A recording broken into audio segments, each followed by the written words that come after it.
நீங்க எதுனா TVS orbiter வாங்கணும் அப்படின்னு வெயிட் பண்ணின்னு இருக்கீங்களா? அப்போ இந்த வீடியோ உங்களுக்காக தான். நான் ஏன் அந்த மாதிரி சொல்றேன் அப்படின்னா, நான் இந்த டிவிஎஸ் ஆர்பிட்டர் வாங்கி கிட்டத்தட்ட ஒரு 7 மாசம் ஆச்சு. 7 மாசத்துல நான் அந்த வண்டியில் என்னென்னலாம் எக்ஸ்பீரியன்ஸ் பண்ணேன், அதில் என்னென்னலாம் ப்ராப்ளம் வந்துச்சு, அதுக்கப்புறம் அந்த ப்ராப்ளம்ஸ் எல்லாம் நான் எப்படி சால்வ் பண்ணேன் அப்படின்றதான் நான் இந்த வீடியோவில் சொல்ல போகிறேன். ஏன்னா நீங்கள் ஒரு வண்டி வாங்குறீங்க அப்படின்னா அந்த வண்டியோட ப்ளஸ் மைனஸ் ரெண்டுமே தான் தெரிஞ்சு வச்சுன்னு இருக்கணும். நீங்கள் எந்த ஒரு யூடியூபராக இருக்கட்டும், எங்கே போய் பார்த்தாலுமே அவங்களோட ப்ளஸ் பாயிண்ட் தான் சொல்லியிருப்பாங்க. இந்த வண்டியில் வந்து அப்படி இருக்குது இப்படி இருக்குன்னு சொல்லிட்டு. நான் இந்த வீடியோவில் என்ன சொல்ல போகிறோம் அப்படின்னா, இந்த வண்டியில் இருக்கிற ப்ளஸ் பாயிண்ட்டும் சொல்ல போகிறேன், அதுக்கப்புறம் மைனஸ் பாயிண்ட்டும் சொல்ல போகிறேன். அது ப்ராப்ளம் ஒரு சில ப்ராப்ளம்ஸ்லாம் பெரிய ப்ராப்ளம்ஸே வந்துச்சு. ஸோ அந்த ப்ராப்ளம்ஸ்லேருந்து நான் எப்படி வெளியே வந்தேன் அப்படின்றத சொல்ல போகிறேன். முதல்ல இதெல்லாம் பார்க்கறதுக்கு முன்னால் நீங்கள் என்ன பண்ணோம் அப்படின்னா, ஃபஸ்ட்டு நீங்கள் ஷோரூமுக்கு போனீங்க அப்படின்னா நீங்கள் வந்து முதல்ல அந்த ஷோரூமில் உங்களுக்கு எப்படி ரெஸ்பான்ஸ் கொடுக்குறாங்க அப்படின்றத முதல்ல நீங்கள் பார்க்கணும். ஏன்னா நீங்கள் ஷோரூமுக்கு போகிறீங்க, அந்த இடத்துல உங்களுக்கு வந்து சரியாக ரெஸ்பான்ஸ் கொடுக்கலன்னா அந்த ஷோரூமுக்கு போகாதீங்க. ஏன்னா வந்து அந்த ஒரு ஷோரூமில் பண்ணுற ப்ராப்ளம்னால ஃபுல் டிவிஎஸ் கம்பெனிக்கே வந்து கெட்ட பேர் வரும். ஸோ அதனால் சொல்கிறேன், முதல்ல நீங்கள் போனீங்கன்னாக்கா உங்களுக்கு எப்படி ரெஸ்பான்ஸ் கொடுக்குறாங்க, உங்களுக்கு வந்து இப்போ வந்து நாளைக்கு ஏதாச்சும் பிரச்சனை ஆனாலுமே வந்து நீங்கள் அந்த ஷோரூமுக்கு தான் போகிற மாதிரி இருக்குல்ல. ஸோ அதனால் சொல்கிறேன், நீங்கள் வந்து கரெக்டாக ரெஸ்பான்ஸ் கொடுக்குறாங்களா செய்கிறாங்களா அதெல்லாம் பார்த்துட்டு வாங்குங்க. ஏன்னா நான் பர்சனலாக எக்ஸ்பீரியன்ஸ் பண்ணதில்ல. நான் போய் அந்த ஷோரூமில் நான் ஒரு ஷோரூமில் வாங்கினேன். அந்த ஷோரூமில் போய் நான் வாங்கும்போது அந்த ஸ்டார்டிங் வாங்கும் போதுலேருந்தே சண்டை தான். ஏன்னா அட்வான்ஸ் பண்ணிட்டு வந்துட்டுருக்கோம், பட் சரியாக ரெஸ்பான்ஸ் கொடுக்கல. நான் வாங்கும்போது வந்து புது வண்டி அப்போ தான் லான்ச் ஆகிருந்தது. அப்போது வந்து ஸ்டாண்டு வந்திருக்கல. ஓகே, ஸ்டாண்டு வந்திருக்கல, அப்புறமா கொடுங்கன்னு கூட சொன்னோம். இப்போ வாங்கிட்டு வந்துட்டேன். பட் முன்னாடி நான் சொல்கிறேன், அப்பத்துலேருந்தே கொஞ்சம் ப்ராப்ளம். ஸ்டாண்டு வாங்குறது இல்லையா இருக்கட்டும், இல்லை வந்து நம்ம ஏதாவது கேட்டோம்னாக்கா முன்னுக்கு பின்னு பதில் சொல்கிறதா இருக்கட்டும். ஸோ இந்த மாதிரி எல்லாம் நிறைய ப்ராப்ளம்ஸ் எல்லாம் நான் ஃபேஸ் பண்ணேன். முதல்ல வந்து இந்த வண்டியோட ப்ளஸ் பாயிண்ட் என்னென்ன இருக்குது அப்படின்னு சொல்லிட்டு முதல்ல சொல்லிக்கிறேன். ப்ளஸ் பாயிண்ட் என்னன்னா, இந்த வண்டியில் ஒரு 6 கலர்ஸ் இருக்குது. 6 கலர்ஸுமே நல்லா தான் இருக்குது. நீங்கள் எந்த கலர்ஸ் வேணும்னாலும் வாங்கிக்கலாம். நான் வாங்கின கலர் வந்து கிரே அண்ட் பிளாக் இருக்குது இல்லை. ஸோ அந்த கலர் தான் நான் வாங்கியிருக்கிறேன். அதுக்கப்புறமா இந்த வண்டி ஸ்பீடு வந்து கிட்டத்தட்ட ஒரு 68 kilometre speed, 68 to 70 kilometre speed போகுது. பட் ஷோரூமில் கிளைம் பண்ணுறதும் அவ்வளோதான் கிளைம் பண்ணியிருக்கிறாங்க. மைலேஜ் வந்து பார்த்தீங்கன்னா 158 சொல்லியிருக்கிறாங்க.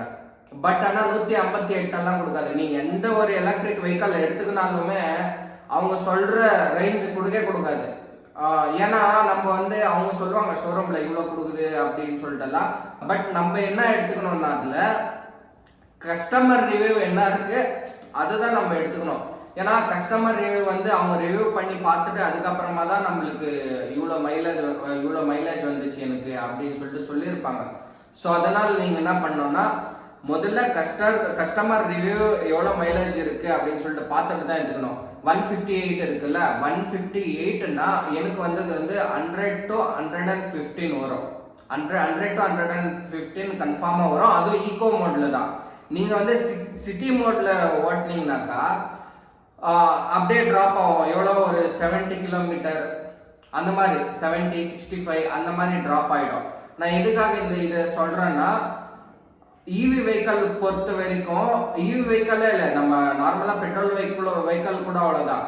நம்ம எப்படி ஓட்டுறோம் அந்த மாதிரி தான் வந்து அந்த மைலேஜும் கொடுக்கும். அதுக்கப்புறம் அடுத்தது வந்து இதில் என்னென்னலாம் ஸ்பெசிஃபிகேஷன் கொடுத்துருக்காங்க அப்படின்னா, க்ரூயிஸ் கண்ட்ரோல் இருக்குது. அதுக்கப்புறமா இல்லோல்ட் அசிஸ்ட் இருக்குது. அதுக்கப்புறம் க்ரூயிஸ் கண்ட்ரோல் வந்து ரொம்ப ஸ்பீடில் போகும்போது ஒர்க் ஆகாது.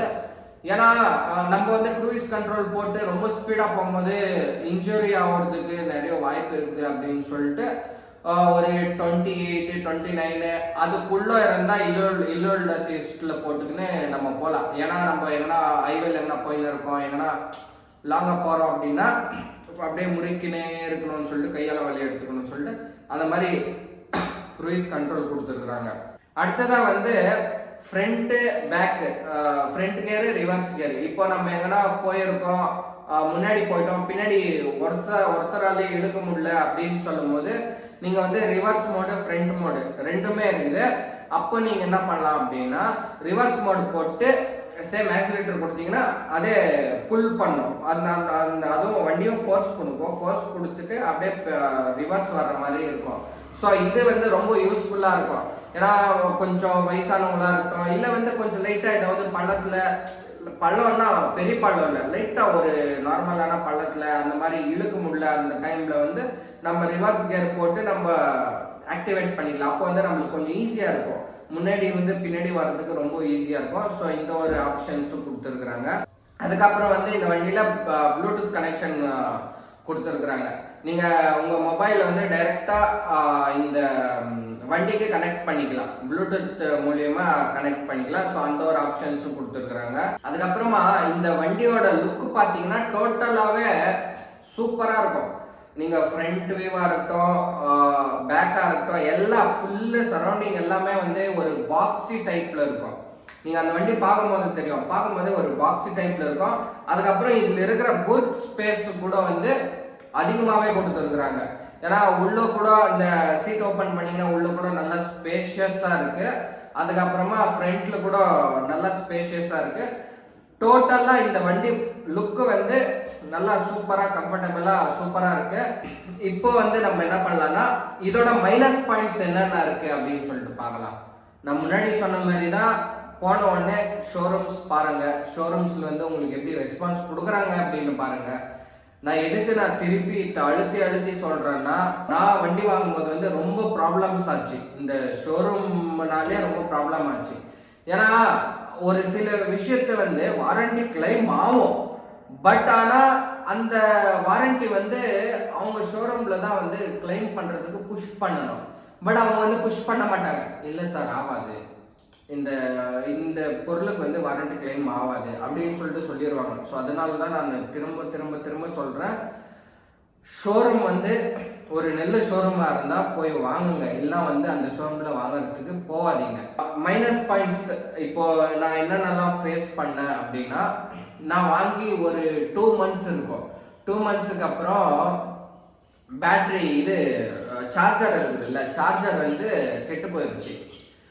இங்கேருந்து ஒரு 25-30 கிலோமீட்ரு ஷோரூமுக்கும் நான் அந்த வண்டி இருக்கிற லொக்கேஷன் வந்து 30 கிலோமீட்டர்ஸ் டிஃப்ரென்ஸில் இருக்குது. நான் இப்போ வந்து ஷோரூமில் வந்து கேட்டேன், அந்த வண்டியில் வந்து ஃபுல்லாக சார்ஜ் காலியாகிடுச்சு. இங்கேருந்து போனால் அங்கே சார்ஜ் போட்டுக்கலான்னு போனேன், பட் சார்ஜ் காலியாகிடுச்சு. ஒரு 20% என்னமோ இருந்துச்சு, அது சரியாக தெரில, பட் அதுக்குள்ளே தான் எவ்வளவோ இருந்துச்சு. அங்கேருந்து இங்கே வரதுக்குள்ளே ஃபுல்லு ட்ரை ஆகிடும் சார்ஜு. ஸோ அப்போ வந்து நான் கேட்டேன், இந்த மாதிரி வண்டி ப்ராப்ளம் ஆயிடுச்சு, சார்ஜ் ஆகலை, வண்டி சார்ஜ் ஆகலை, இப்போ நம்ம என்ன பண்ணுறாங்க, இந்த வர்றதுக்கு வந்து எனக்கு எந்த ஒரு ஆப்ஷனுமே இல்லை, நம்ம என்ன பண்ணுறது அப்படின்னு சொல்லிட்டு கேட்டால், இல்லை சார் நீங்கள் எடுத்துன்னு தான் வரணும் அப்படின்னு சொல்லி. ஓகே மேடம், நான் எடுத்துன்னு வர்றேன், பட் என்னன்னா எனக்கு ஏதாவது ஒரு ஆப்ஷன் கொடுங்க, ஒரு சார்ஜர் கொடுங்க அப்படின்னு சொல்லிட்டு கேட்டோம். சார்ஜர் வந்து கொடுக்க முடியாது அப்படின்னு சொன்னாங்க. ஓகே, டோ பண்ணுறதுக்குனாலும் அதுக்கு பேனா பண்ணுங்க, இல்லை வந்து நீங்கன்னா டோ பண்ணி கொடுங்க அப்படின்னா, இல்லை அதுவும் முடியாது அப்படின்னு சொல்லிட்டு பிரச்சனை பண்ணாங்க. இதெல்லாம் யார் பண்ணது அப்படின்னா, நான் வண்டி வாங்கிறதுக்கு போனல, வாங்கிறதுக்கு போகும்போது அங்கே சேல்ஸில் உட்காந்து இருப்பாங்க ஒரு லேடி மேடம், மெலிசா இருந்தாங்க, அவங்க தான் இந்த பிரச்சனை எல்லாம் பண்ணாங்க. ஸோ இந்த ஒரு விஷயத்தினால தான் வந்து நான் திரும்பவும் அந்த ஷோரூம் எப்படி ரெஸ்பான்ஸ் பண்ணுறாங்க அதை பார்த்து வாங்குங்க அப்படின்னு சொல்லிட்டு சொன்னது. அவங்க வந்து இல்லை முடியாது அப்படி இப்படின்னு சொல்லிட்டு ரொம்ப இது பண்ணிட்டாங்க. அதுக்கப்புறம் அப்பயும் கொஞ்சம் லைட்டாக பிரச்சனை ஆச்சு. அதுக்கப்புறமா நான் என்ன பண்ணேன், கீழே சர்வீஸ் பண்ணுறாங்கல்ல, அவங்க வந்து ஒரு சார் ஒருத்தர் இருந்தாங்க, ஒரு மேனேஜராக இல்லை மெயின்டெனன்ஸ் பண்ணுறவங்களா என்னன்னு தெரியல, அவங்ககிட்ட போனேன். அவங்ககிட்ட போயிட்டு நான் கேட்டேன், சார் இந்த மாதிரி ஆயிருக்கு, எனக்கு எக்ஸ்ட்ரனலாக ஏதாவது ஒரு ஆப்ஷன்ஸ் வேணும் சார் அப்படின்னு சொன்னேன். அவங்க என்ன சொன்னாங்க, அவங்க வந்து கொஞ்சம் பரவாயில்ல, கொஞ்சம் பொறுமையாக காமாக பதில் சொன்னாங்க, இந்த மாதிரி இருக்குது ஆப்ஷன்ஸு அப்படின்னு சொல்லிட்டு சொன்னாங்க. அதுக்கப்புறம் இவங்க வந்து லேடி வந்து சரியாக ரெஸ்பான்ஸ் பண்ணல. ஸோ அதனால இவங்ககிட்டயே நம்ம எல்லாம் இது பண்ணி அதுக்கப்புறமா எந்த ஆப்ஷனுமே கொடுக்கல. நானே என்ன பண்ணேன், அங்கேருந்து போயிட்டு வண்டியை எடுத்துக்கின்னு வந்துட்டேன். பக்கத்தில் இன்னொருத்தர் வந்து நான் கம்பெனியில் விட்டு வச்சுருந்தேன் இல்லையா, அங்கே வந்து பக்கத்தில் நிறைய பேர் வண்டி சார்ஜ் போட்டிருப்பாங்க. அவங்களுதுலேயே எடுத்து நான் போட்டுக்கின்னு கொஞ்ச நேரம் ஒரு 30-35 அந்த மாதிரி சார்ஜ் போட்டுக்கின்னு நான் எடுத்துன்னு வந்து ஷோரூமில் விட்டேன். பட் இதில் என்ன பிரச்சனை என்னன்னா, நான் அந்த வண்டி வாங்கிறதுக்கு போகும்போது அதான் சேல்ஸில் ஒருத்தர் இருந்தாங்க அப்படின்னு சொன்னேன்ல. ஸோ அவங்ககிட்ட போய் கேட்கும்போது, சார் இல்லை இது வாரண்டியே கிளைம் ஆகாது அந்த மாதிரி ஒரு பெரிய குண்டு எடுத்து என் தலைமையில் போட்டாங்க.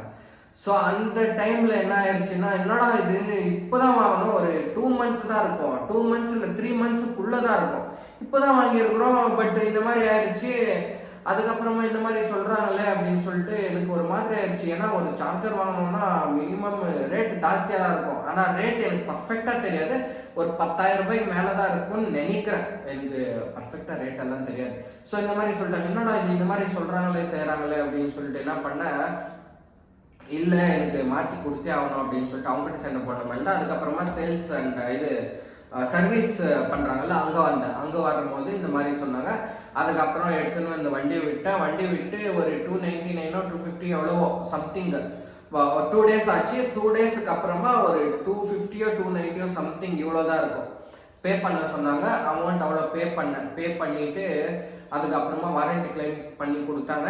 எடுத்துன்னு வந்துட்டேன். அதுக்கப்புறம் ஓட்டிகிட்டு இருந்தால் நல்லா தான் இருந்தது.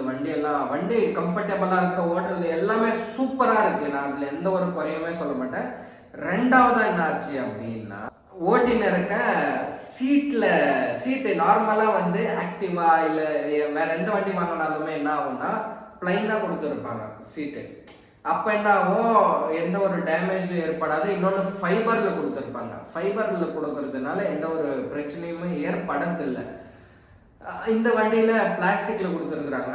ஸோ இன்னொன்று என்னன்னா, மெயின் ப்ராப்ளமே இதுதான். இன்னொன்று என்னென்னா, அது சீட்டில் ரவுண்ட் மேலே ஒரு ரவுண்டு கீழே ஒரு ரவுண்டு 2 ரவுண்டு இந்த மாதிரி கொடுத்துருக்காங்க. ஸோ இந்த மாதிரி கொடுத்துருக்கும் போது என்ன ஆயிருக்கு, அது நம்ம மேலே உட்காரணும்ல, உட்காந்து ரைடு பண்ணும்போது அந்த குஷன் மாதிரி இதாகும்ல, ஆகும்போது கீழே வந்து உடஞ்சி போயிருச்சு. அது ரவுண்டாக உடஞ்சி போயிடுச்சு. பட் இதில் நம்மளுக்கு எந்த ஒரு பிரச்சனையுமே கிடையாது. என்னாச்சுன்னா, நான் போயிட்டு இந்த மாதிரி ஆயிடுச்சு அப்படின்னு சொல்லிட்டு கேட்குறேன். அது நீங்கள் அந்த ஆர்பிட்டர் நீங்கள் எப்படின்னா போய் பார்க்கும்போது பாருங்கள், அது ரவுண்டாக கொடுத்துருப்பாங்க. பட் அது வந்து அந்த ரவுண்டே செப்பரேட்டாக இருக்கும். அதுக்கப்புறம் அந்த மேலே கொடுத்துருக்குற இதே செப்பரேட்டாக இருக்கும். நான் என்னென்னமெல்லாம் கேட்டேன். அதுக்கப்புறம் கீழே இப்போ புதுசாக இன்னொரு மேடம் வந்திருந்தாங்க சேல்ஸுக்கு. அதை முன்னாடி ஒரு சார் இருந்தாங்கன்னு சொன்னல, அதே பொசிஷனுக்கு இன்னொரு மேடம் வந்திருந்தாங்க. அவங்க வந்து வேறு இடத்துக்கு போயிருந்தாங்களாம். ஸோ அவங்கக்கிட்ட போய் கேட்டேன், மேடம் இந்த மாதிரி இருக்குது அப்படின்னு சொல்லிட்டு. ஓகேப்பா நான் ஆச்சு, நான் வந்து இதை வந்து நான் கம்ப்ளைண்ட் ரைஸ் பண்ணுறேன், ஏதாவது அங்கேருந்து இல்லை கிளைம் ஆகுதுன்னு சொன்னால் நான் கண்டிப்பாக நான் பண்ணி கொடுக்குறேன் அப்படின்னு சொல்லிட்டு சொன்னாங்க. சொல்லிவிட்டு நான் வெளியே வந்தால் இன்னொருத்தர் தான் அவங்களும் வந்து சர்வீஸ் தான். பட் அவங்க உள்ள வேலை செய்கிறாங்க போல இருக்குது. சர்வீஸ் உள்ளெல்லாம் பண்ணுவாங்கள்ல, ஜாப் கார்டு போடுறது அந்த மாதிரி விஷயத்தில் வேலை செய்வாங்க போல இருக்கு. அவங்க வந்து நான் வீட்டுக்கு போகும்போது அவங்க அங்கே இருந்தாங்க. அவங்ககிட்ட காட்டு அப்படின்னு சொன்னாங்க அவங்க. ஸோ அவங்ககிட்ட போயிட்டு காட்டலான்னு சொல்லிட்டு போய் காட்டின்னு இருந்தேன். காட்டின்னு இருக்கும்போது என்ன சொன்னாங்கன்னா, இல்லை இது ஆகாது, இந்த சீட்டு வந்து எதுவும் பண்ண முடியாது, கிளைம் எல்லாம் பண்ண முடியாது அப்படின்னு சொல்லிட்டாங்க. அப்புறமா வந்து இல்லை கிளைம் எதுக்கு ஆகாது, நான் வாங்கி 6-7 மாதம் தான் ஆகுது, அப்போ கிளைம் ஆகலைன்னா அப்போது என்ன மினிமம் 1 வருஷம் வாரண்டி கொடுத்துருப்பீங்க. பட் இதில் நம்ம எதுவும் ப்ராப்ளமும் கிடையாது, எதுவும் கிடையாது. ஆனால் எதுக்காக நீங்கள் இந்த மாதிரி சொல்கிறீங்க அப்படின்னு சொல்லிட்டு சொன்னதுக்கு இல்லை ஆகாது அப்படி இப்படின்னு சொன்னாங்க. இல்லை சார் எனக்கு பண்ணி கொடுத்தே ஆகணும். அதுக்கப்புறம் சண்டை போட்ட மேலே அதுக்கப்புறம் எது மேடம் கிட்ட கேட்டு வரேன்னு சொல்லிட்டு அவங்க போயிட்டு அந்த மேடம் கிட்ட கேட்டாங்க. இல்லை ஆகுது அப்படின்னு சொல்லிட்டு அவங்க சொல்லி அனுப்பிச்சாங்க. அதுக்கப்புறம் இல்லை ஆகுதுப்பா அப்படின்னு சொல்லிட்டு சொன்னாங்க, நீ கொடுத்துட்டு போ, அதுக்கப்புறம் நான் வந்து இது பண்ணி வைக்கிறேன் அப்படின்னு சொல்லிட்டு. அதுக்கப்புறம் வண்டி வேறு சர்வீஸ் பண்ணுமாயிடுச்சு. சர்வீஸ் பண்ணிவிட்டு அங்கேயே வந்துட்டோம். வண்டியை வந்துட்டு நான் ஃபோன் பண்ணேன். 1 வீக் ஆச்சு ஃபோன் பண்ணேன். அதுக்கப்புறம் சரி வண்டி இல்லையான்னு சொல்லிட்டு வண்டியை எடுத்துன்னு வந்துட்டேன். அவங்களுக்கு கால் பண்ணி கேட்டேன், இல்லைப்பா நீ வண்டி வேணும்னா எடுத்துன்னு போ, நான் வந்து வண்டி சீட்டு வந்த உடனே நான் வந்து அந்த சீட்டு மாற்றி கொடுக்குறேன் அப்படின்னு சொல்லிட்டு சொல்லிட்டு சொன்னாங்க. உங்களுக்கு ஒரு சில பேருக்கு டவுட் வரும், இதுக்குள்ளே தான் சப்போர்ட்டுக்கு இரும்பெல்லாம் கொடுத்துருக்காங்களே அப்படின்னு சொல்லிட்டு. ஆனால் அந்த இரும்பு அவங்க கொடுத்தது கிடையாது, அது ரவுண்டாக கட் ஆயிடுச்சு இல்லையா. கட் ஆனதுக்கு அப்புறமா உக்காந்து ஓட்ட முடியல, அந்த ஃபோம் ஃபுல்லாக கட் ஆயிடுச்சு, கட்டாயி கீழே கட்டாயி விழுற மாதிரி இருந்துச்சு. ஸோ அதனால் நான் என்ன பண்ணேன், அதுக்கு ஏதாவது சப்போர்ட் கொடுக்கணுமே, என்ன பண்ணுறது அப்படின்னு சொல்லிட்டு அந்த புது சீட்டு வாரண்டி கிளைம் பண்ணியிருந்தேன். அது வர்ற வரைக்கும் நம்ம ஏதோ யூஸ் பண்ணணும் அப்படின்னு சொல்லிட்டு இந்த 2 இரும்பு ராடு எடுத்துக்கின்னு ப்ளஸ் மாதிரி சப்போர்ட் கொடுத்துட்டு இவ்வளோ நாளாக அப்படி தான் ஓட்டுந்தேன். பட் ஆனால் கம்ஃபர்டபுளாகவே இல்லை, அப்படி உக்காந்து ஓட்ட முடியல. என்ன பண்ணுறது, அதை வாரண்டி கிளைம் பண்ணியிருக்கேன், வர்ற வரைக்கும் ஓட்டி தான் ஆகணும்னு சொல்லிட்டு நான் அந்த மாதிரி உக்காந்து ஓட்டிகிட்டு இருந்தேன். நான் கால் பண்ணிவிட்டு கேட்டேன், மேடம் இந்த மாதிரி சீட்டு அப்படின்னு சொல்லிட்டு. அதுக்கப்புறம் வந்து அவங்க என்ன சொன்னாங்க, இல்லை வா வந்திருக்கு அப்படின்னு சொல்லிட்டு. அதுக்கப்புறம் நான் ஷோரூம் போனோடனே அவங்க சொன்னாங்க, இல்லைப்பா நான் ரொம்ப நாளாக ட்ரை பண்ணேன், உனக்கு வந்து கால் ரீச் ஆகலை. சரின்னு சொல்லிட்டு எல்லாம் ஆயிடுச்சு.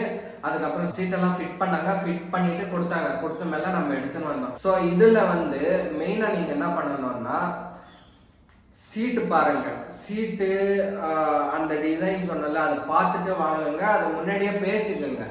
ஏன்னா இந்த ப்ராப்ளம்ஸ் எனக்கு ஆச்சு, அதனால சொல்கிறேன். அதுக்கப்புறமா இந்த வண்டியோட பாடி எப்படி இருக்குது அப்படின்னா, நார்மல் பிளாஸ்டிக்கில் தான் கொடுத்துருக்குறாங்க, ஃபைபர் கிடையாது. நீங்கள் எங்காவது தட்டினா உந்து போயிடும். ஸோ அந்த மாதிரி தான் இருக்குது.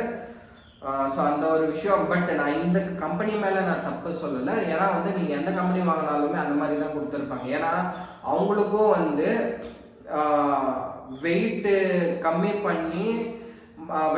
பண்ணால் தான் அவங்களுக்கும் வந்து மைலேஜ் கொடுக்கும். ஸோ அதனால தான் வந்து அவங்க அந்த மாதிரி கொடுத்துருக்காங்க. ஸோ அந்த ஒரு விஷயத்தில் நம்ம எதுவும் குறை சொல்ல முடியாது. பாடி வந்து இந்த மாதிரி தான் இருக்குது. மற்றபடி வண்டியெல்லாம் பார்த்தீங்கன்னா வண்டியெல்லாம் சூப்பராக இருக்குது, நீங்கள் வாங்கி ஓட்டலாம். பெஸ்ட்டு ப்ரைஸும் நல்ல ப்ரைஸ் தான். நீங்கள் வந்து வேறு எந்த கம்பெனி வாங்கிறதுக்கு போனாலுமே உங்களுக்கு வந்து ப்ரைஸ் அதிகமாக தான் இருக்குது. ஸோ ப்ரைஸுமே பெஸ்ட்டாக தான் இருக்குது. ஆனால் இந்த ப்ராப்ளம்ஸ் எல்லாம் வருது.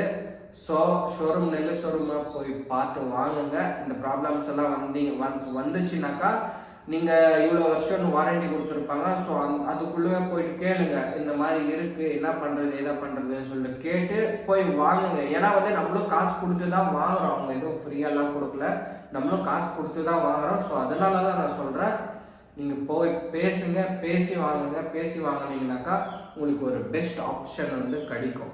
ஸோ அவ்வளோதான், இந்த வீடியோ முடிஞ்சிருச்சு.